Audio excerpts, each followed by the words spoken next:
Queridos hermanos, paz de Cristo, deseando que el Señor Jesucristo sea con cada uno de ustedes y también con nuestros amigos que también nos visualizan a través de las redes sociales. De nuevo estamos con ustedes para compartirles un tema muy importante en el cual está basado en las Escrituras, la palabra de Dios, en el libro de los Números, capítulo 18, versículo 20. Escuche usted lo que dice la palabra de Dios. Y Jehová dijo a Aarón: de la tierra de ellos no tendrás heredad, ni entre ellos tendrás parte. Yo soy tu parte y tu heredad en medio de los hijos de Israel. Les invito a que hagamos una oración en el nombre de Jesús. Señor Dios Padre Todopoderoso, bendito sea tu nombre, Señor. Te damos la honra y la gloria porque tú nos concedes, Señor, nuevamente compartir la palabra de Dios a través de este medio, Señor, deseando que sea de grande bendición para los hermanos que nos visualizan y de nuestros amigos también, Señor, y que esta palabra obre un cambio en la vida de cada uno de ellos, en el nombre de Jesucristo, amén. Quiero compartir un tema al cual le he titulado, queridos amigos y hermanos, Jesucristo es la porción de mi herencia. Mire usted qué tan importante era la herencia para todo israelita. Era importantísima la herencia.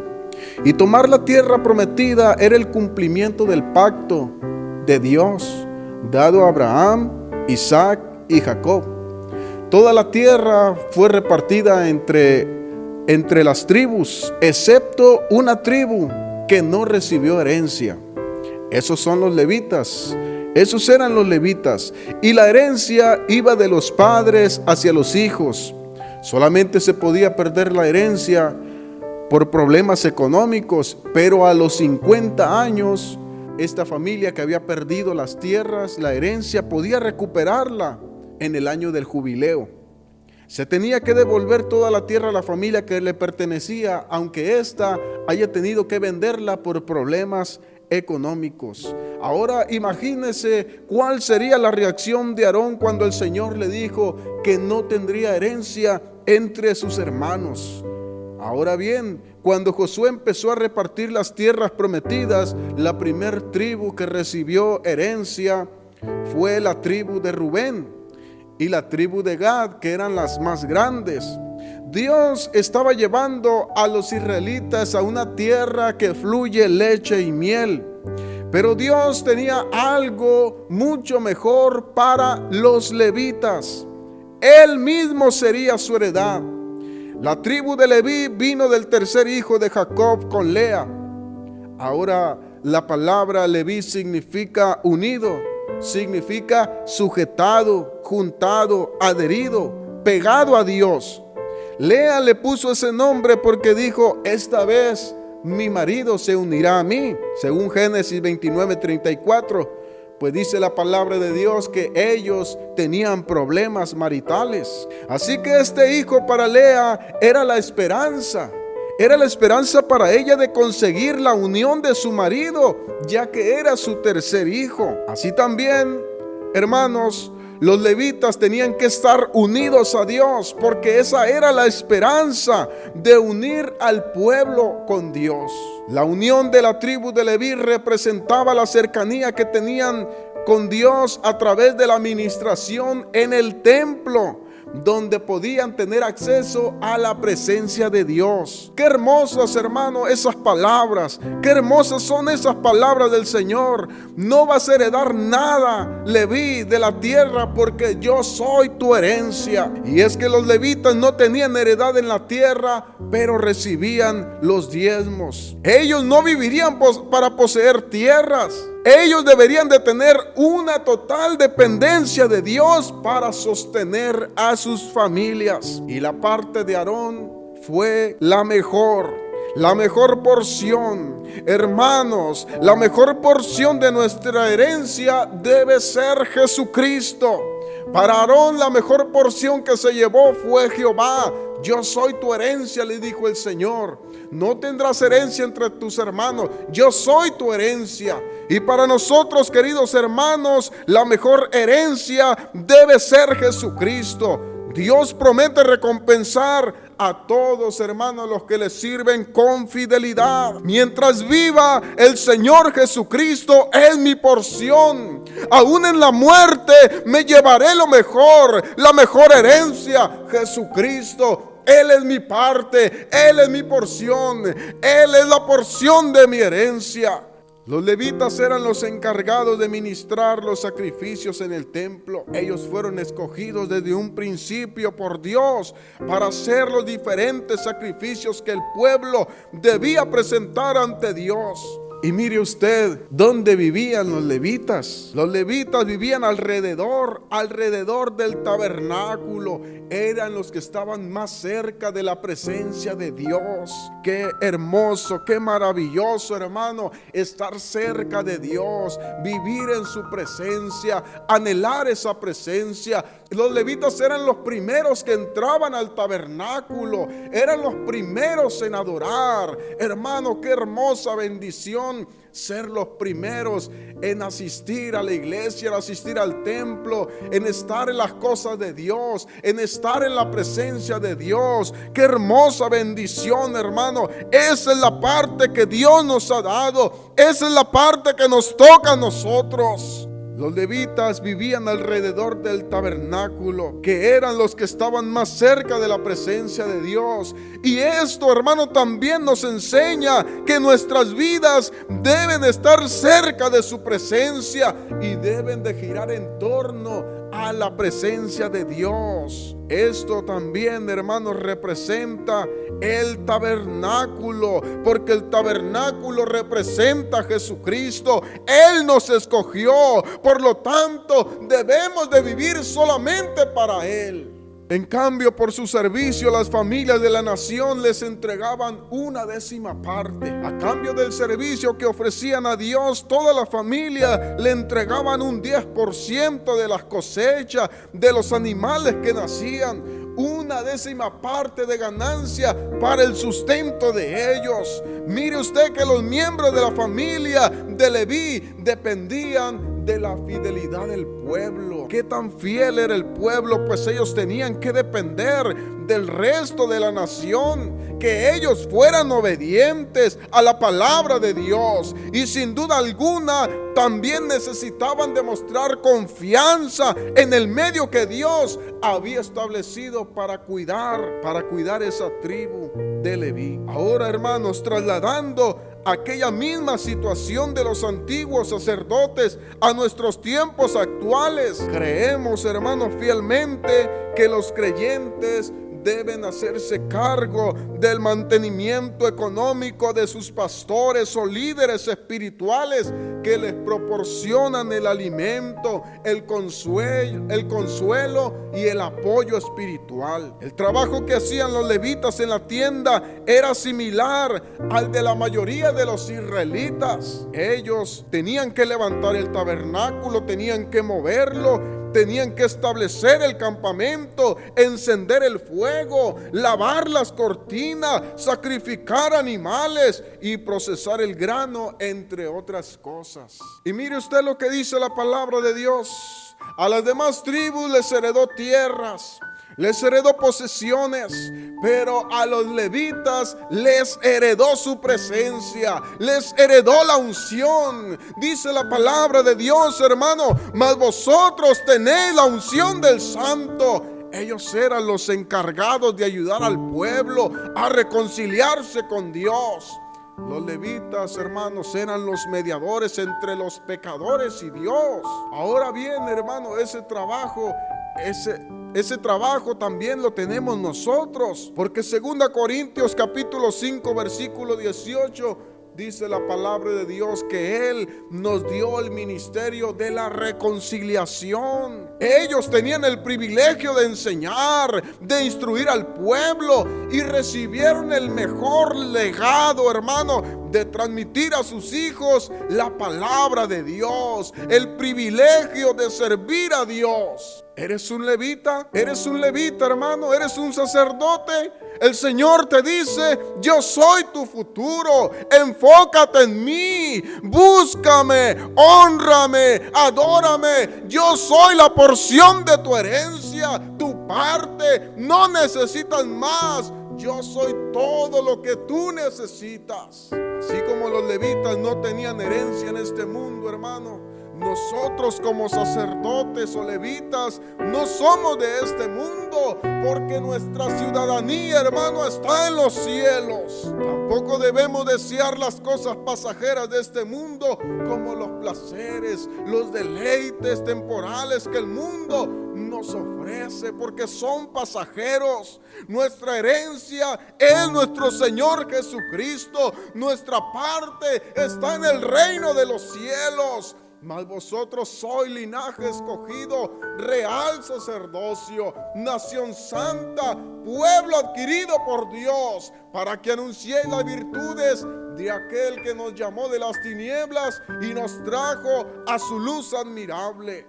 Dios, hermano, les dio autoridad también sobre el pueblo. Ellos recibieron una autoridad, pero también una responsabilidad, porque Dios nunca da una autoridad sin responsabilidad. Ambos van juntos. ¿Y por qué eran tan responsables los levitas? Porque ellos cargaban la culpa y el pecado del pueblo. Mire usted que ellos deberían mantener el orden y la santidad en el tabernáculo, en el altar de las ofrendas de los holocaustos.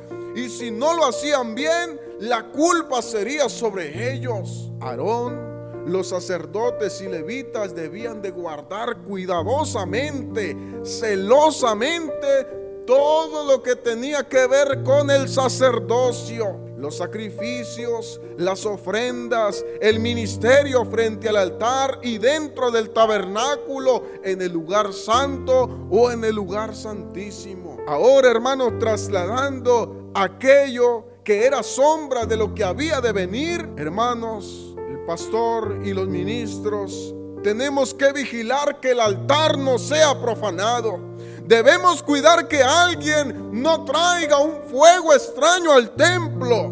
No se puede, hermano, permitir a hermanos que no oran, que no se congregan, que tienen un mal testimonio, estén ministrando en el altar, porque es algo muy sagrado. Dios demanda de su pueblo, hermano, temor, reverencia, respeto, santidad, el cuidado de que los que participan en los ministerios tengan una solvencia moral y espiritual para estar allí.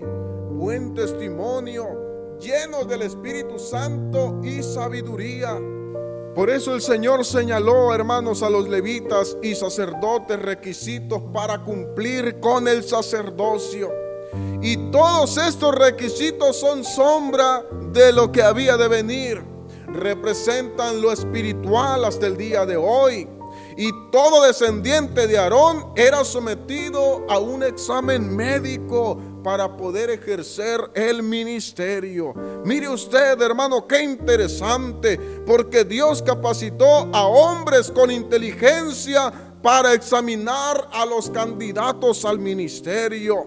Fue así, hermano, como surgieron dentro de los mismos levitas que Dios capacitó, que Dios le dio, hermano, el entendimiento, la inteligencia, la capacidad. Fue así como dentro de los mismos de la tribu de Leví surgieron oculistas, oftalmólogos, dermatólogos, entre otras especialidades que fueron dotados los hijos de Leví.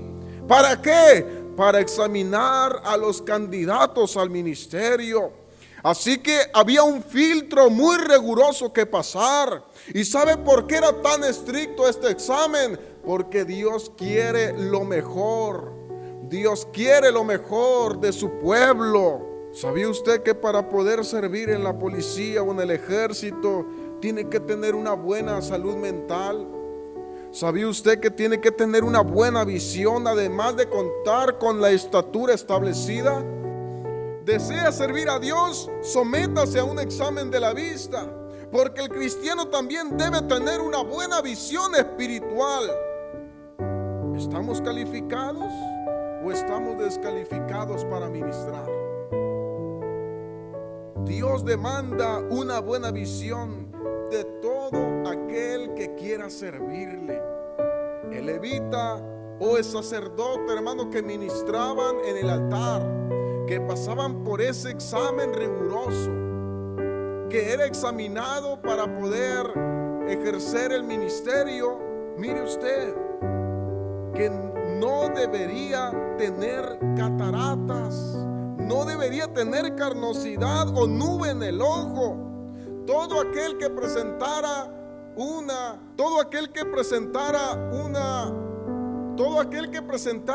una falla. ¿Desea usted servir a Dios? Sométase a un examen de la vista, porque el cristiano también debe tener una buena visión espiritual para poder ejercer el ministerio. ¿Estamos calificados o estamos descalificados para ministrar? Dios demanda una buena visión de todo aquel que quiera servirle. Ahora imagínese, hermano, el levita o sacerdote que tenía cataratas, que tenía carnosidad o nube en el ojo, era descalificado, no podía ministrar, no pasaba el examen, porque los sacerdotes no deberían de tener corta su visión, ya que la carnosidad es una enfermedad muy común desde los 40 años, y la nube en el ojo impide ver a muchos. Imagínese un pueblo ministrando, un pueblo que no tiene visión, ministros que están ministrando en el altar que no tienen visión. ¿Sabía usted, hermano, que hay pastores que tienen nube en el ojo? ¿Sabía usted, hermano, que hay pastores que tienen nube en el ojo, que no ven nada? Imagínese, hermano, el hermano tiene mal testimonio y pasa a cantar, pasa a dar gracias a Dios. Usted lo mira en el altar y el pastor como que tiene nube en el ojo. ¿Por qué? Porque no ve nada. No ve nada. Jóvenes con maquillaje en los altares ministrando, uñas pintadas, faldas apretadas arriba de la rodilla, pero como su pastor tiene carnosidad en el ojo, no ve nada. No hay una disciplina, no hay un alto, pero su pastor tiene carnosidad en el ojo y no puede ver esos errores en los demás. Se le empaña la vista, se le empaña la visión y hace que no ve nada. Ahora imagínense los padres que no disciplinan a los hijos, los que dejan que hagan lo que quieren, que les contesten, que les griten. Tienen nube en el ojo porque no ven nada. No hay disciplina, no hay orden, no hay santidad en muchos altares. ¿Por qué? Porque se ha perdido el temor. Y muchos pastores llevarán la culpa del pueblo porque son los encargados de mantener el orden. Y no mantienen ese orden. ¿Por qué? Porque su visión es muy corta. Su visión está dañada. El temor, la santidad en el altar, en el templo se ha perdido. Y mucho tienen que ver los líderes, los que están al frente, porque toleran el pecado de los que están ministrando en el altar. El peligro de tener nube en el ojo es ser engañado. ¿Cuántas personas han sido engañadas por no tener una visión espiritual clara? A todo el mundo le cree, se cree todo lo que le dicen. Una persona con nube en el ojo no debe ministrar porque va a ser engañada. No dañes tu visión, querido hermano, querida hermana. Tengamos cuidado con lo que ven nuestros ojos, porque podemos dañar nuestra visión espiritual. Y es que en realidad muchos están pensando en llegar al ministerio porque están visualizando la comodidad, visualizan el dinero, visualizan el poder. No tienen su mirada puesta en Cristo, en el reino de los cielos. ¿Y sabe qué sucede? Que esto los descalifica para entrar en el reino de los cielos. Otra de las razones que dañan la visión es la vista corta. Es ver las cosas a corta distancia. Cuando te encierras en tu cuarto y ves mucho las pantallas, el celular, la televisión, estás dañando tu visión y no ves otra cosa que solamente lo que está delante de ti. Pero sabe, solamente está viendo sus necesidades, sus problemas, solamente se está viendo a sí mismo. ¿Sabe qué es lo que recomiendan los médicos? Recomiendan salir de la habitación, salir a un lugar despejado y ver a lo lejos. Hermano, usted daña su visión cuando solamente se está viendo a sí mismo y no ve que la gente necesita el evangelio. Por eso dice el Señor: levanten sus ojos y vean los campos que están listos para la siega. Querido hermano, la porción de mi herencia es Jesucristo. Si mi herencia fueran las cosas de este mundo, pues yo le dedicaría todo el tiempo a los placeres de este mundo. Si mi herencia fuera el trabajo, yo me ocuparía por completo en el trabajo. Y todos tenemos necesidad de trabajar para vivir, pero hay quienes viven para trabajar. Ahora, si mi herencia fuese el fútbol, yo me dedicaría 100% a jugar fútbol, porque esa sería mi pasión, mi deleite. Hermano, ¿qué es lo que te causa más deleite? ¿Qué es lo que más te apasiona? Porque dice el Señor: donde esté vuestro tesoro, allí estará vuestro corazón. Donde esté lo más valioso, lo más importante para nosotros, allí estará nuestro corazón. Y Jesucristo es la porción de nuestra herencia y de Él tenemos que ocuparnos. Él es nuestra esperanza, Él es mi futuro. ¿Cuántos quieren las bendiciones de Dios? ¿Cuántos anhelan las bendiciones de Dios? Pero ¿cuántos quieren al Dios que da esas bendiciones?